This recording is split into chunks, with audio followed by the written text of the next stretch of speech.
हम अपना discussion continue करेंगे वाइड बैंड फीडिंग मॉडल्स के ऊपर की assumptions हैं non line of sight, that means there is no line of sight path, all are to scattered and reflected paths. The channel tau t, that is c tau t, is two-dimensional complex Gaussian process. तो किसी भी complex Gaussian process में any Gaussian random variable वो characterize होता है by mean autocorrelation and cross correlation between real and imaginary parts, that is I and Q. जो phase है मल्टीपाथ components के वो यूनिफॉर्मली डिस्ट्रीब्यूटेड हैं और इंडिपेंडेंट हैं. इसका मतलब हुआ mean is zero and autocorrelation is also zero. तो हम जाते हैं ऑटो कोरिलेशन फंक्शन के ऊपर, that is given by this formula A C T comma T plus delta T tau comma tau plus delta ताउ. तो इसके लिए हमें दो और एडिशनल एजम्पशंस लेने पड़ेंगे जिससे कि हम जो वेरिएबल्स हैं दो वेरिएबल्स को और निकाल सकें.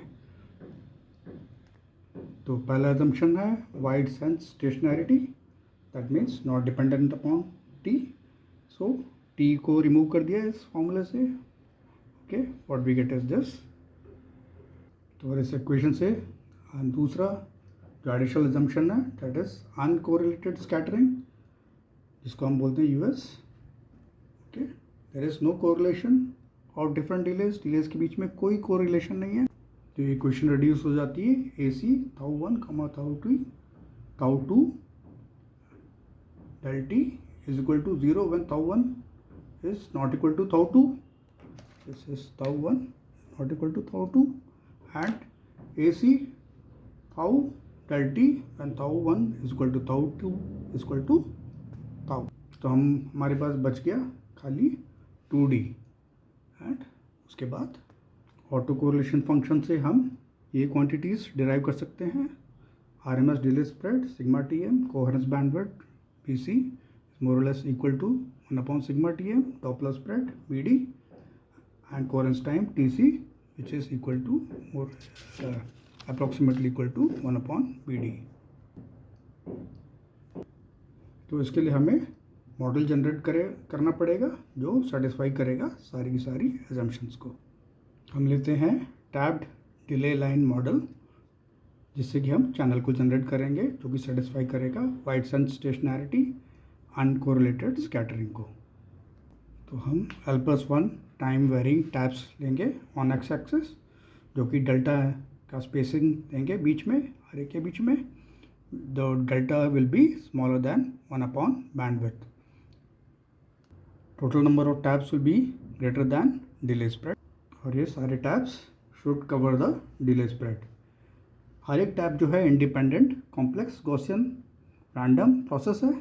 तो एवरेज पावर जो डिराइव होगी by this function A C tau zero, delta T को हम ज़ीरो करेंगे बिकॉज हम एक सर्टेन स्पेसिफिक पाथ को देखेंगे एंड जिसमें average power will be given by sigma square. इस डायग्राम में हम टैब्स को देख सकते हैं एंड एक्सेस पे that is delay which is given in terms of tau from 0 to tau max. बीच में between two taps it is given by delta and Y axis पे टी दिया गया है. तो del is less than T is equal to 1/B. इसके बाद हम थर्ड स्टेप पे आए हैं जिससे हम पता लगाएंगे पावर का, एवरेज पावर का पता लगाएंगे जो बता चुका हूँ.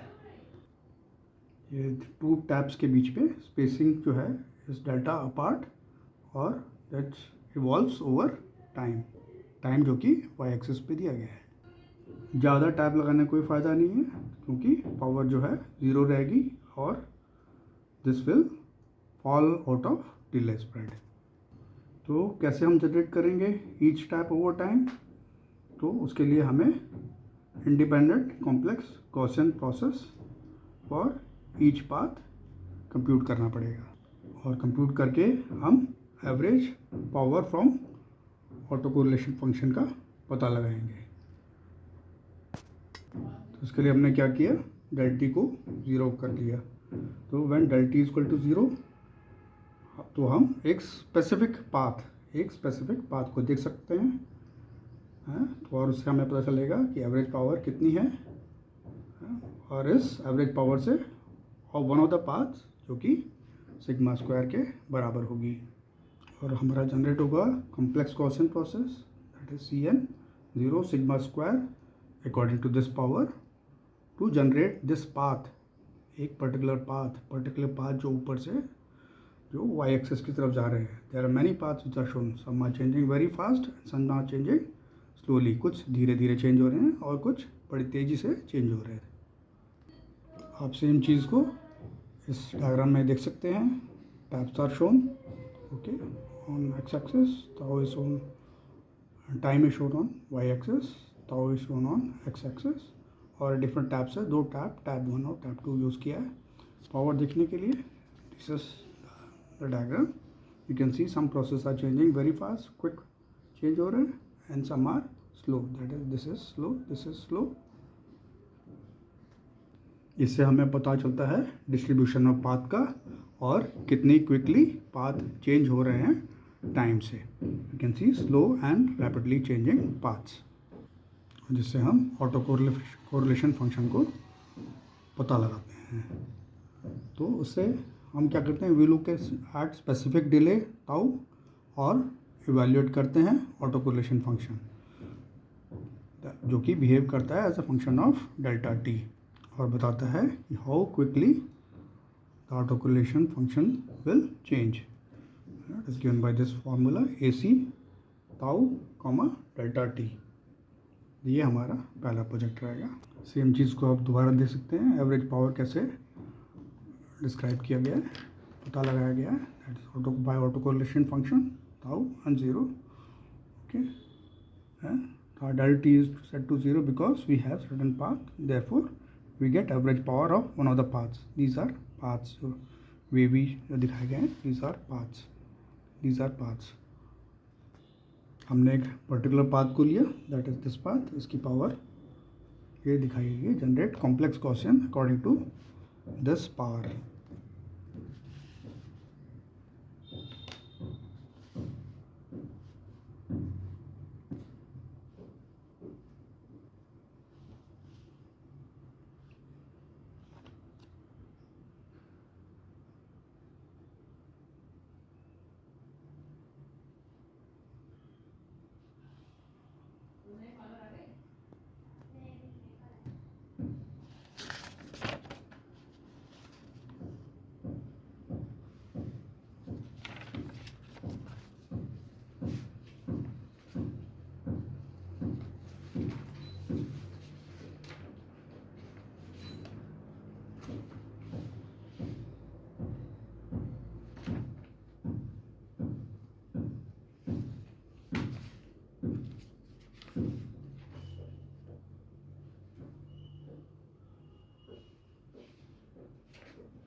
इससे हम रेलिक वाइड बैंड चैनल को जनरेट करेंगे. अब हमारे पास है signalling bandwidth B, delay spread D, which is given in seconds, and total power PRX, which is due to path loss and shadowing. हम जनरेट करेंगे L+1 चैनल टैप्स जो कि 1/2B एक दूसरे से अपार्ट होंगे, and then total tap should be, जो total tap जो है स्पैन करेंगे कंप्लीट डिले स्प्रेड को. और वेरिएंस को हम चूज़ करेंगे according to the profile, that is power delay profile, that is A tau comma 0. इसी का टिपिकल एग्जांपल है exponentially power decaying profile. Power decaying profile जो इस तरीके से ग्राफ में बनता है, तो एक्सपोनेंशियली पावर डिकेइंग प्रोफाइल है जिसमें first path has larger power than later paths. पहले पाथ की ज़्यादा पावर होती है compare to other paths, later paths. तो alpha I square equal to sigma I square equal to alpha sigma I minus 1 raised to the power square, where alpha is less than 1, such that power जो मोर dense taps होंगे फिर भी same total power होगी. तो total power जो है सारे के सारे पाथ में इक्वली डिस्ट्रीब्यूट होगी, which is given by this formula sigma I is equal to 0 to L sigma I square upon 2b equal to P R X. Exponential decay को बताया गया है, पाथ्स दैट अराइव अर्लियर, तो उसमें क्या होता है, डिले कम होती है, शॉर्टर डिस्टेंस होता है, लेस पाथ लॉस होता है और उनकी पावर ज़्यादा होती है। और लेटर पाथ्स में क्या होता है, longer delay, longer distance, more path loss and less power. So इससे क्या होगा, पहले पाथ में has larger power than later paths, ठीक है। क्योंकि रीज़न क्या है, पाथ जो पहले आ रहे हैं उसमें स्मॉल डिले है, शॉर्टर ट्रैवल डिस्टेंस है जो अभी एक्सप्लेन किया है, और लेस पाथ लॉस सो लार्जर पावर, और लेटर पाथ में इसका उल्टा है। सो टोटल पावर जो है सारे के सारे पाथ में डिस्ट्रीब्यूट हो जा रही है, तो ये तो total power we don't gain और लूज एनी पावर, कोई भी पावर पे नुकसान नहीं हो रहा है। That means this formula remains as it is.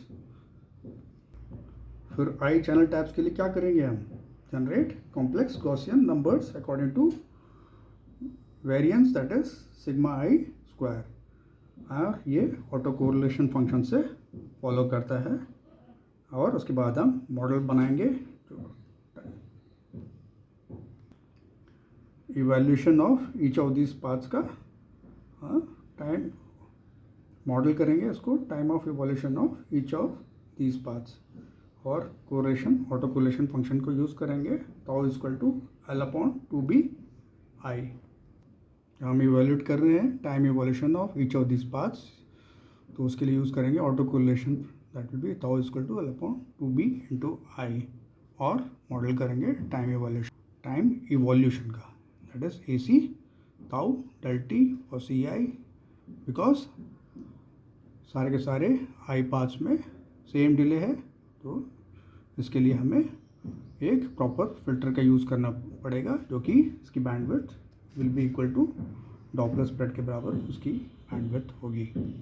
ये हमारा पहला प्रोजेक्ट होगा। समटाइम्स जो है लोग पावर को 1 लेते हैं, जो कि पहली क्वेश्चन हम देखें, to get normalise power delay profile.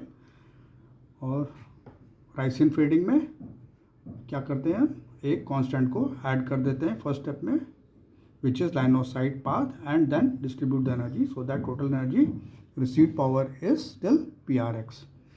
यही हमारे कमेंट में भी लिखा गया है, instead of PRX in step 2 use one for power delay profile, and for Raisian fading add constant to first step and distribute energy based on K factor। ये हमारा power exponential decay profile दिखाया गया है।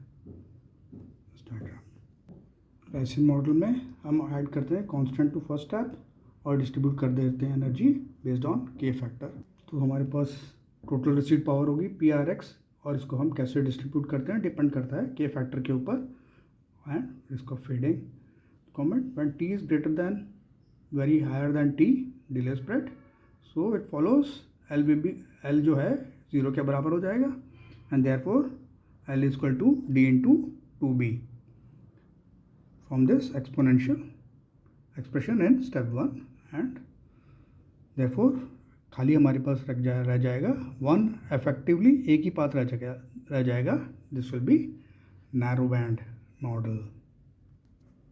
Auto correlation function से हम क्या derive करेंगे, उससे हम जैसे सपोज हम करते हैं correlation of a channel at time t for दो डिफरेंट फ्रीक्वेंसीज को लेते हैं F1 और F2। You can see again in the equation given expected value of F1 and F2, C star F1t C F2t is equal to coherence bandwidth. ये coherence bandwidth क्या है,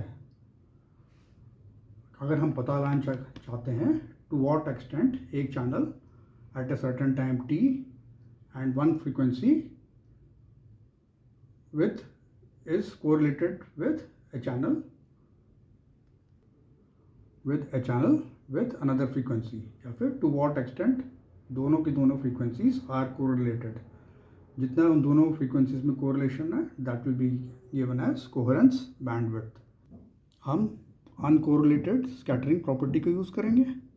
जो expected value जो दी गई है that is this, you can see the equation. Coherence time क्या है? बिकॉज चैनल में फ्रीक्वेंसी डोमेन में फ्लक्चुएट करेगा, तो चैनल जो फ्लक्चुएट करेगा in frequency domain at some time T, and कितना क्विकली इट विल फ्लक्चुएट जो है उसको बताया जाता है एज ए कोहेरेंस टाइम। कितना क्विकली एक चैनल फ्लक्चुएट करता है एट सम टाइम टी।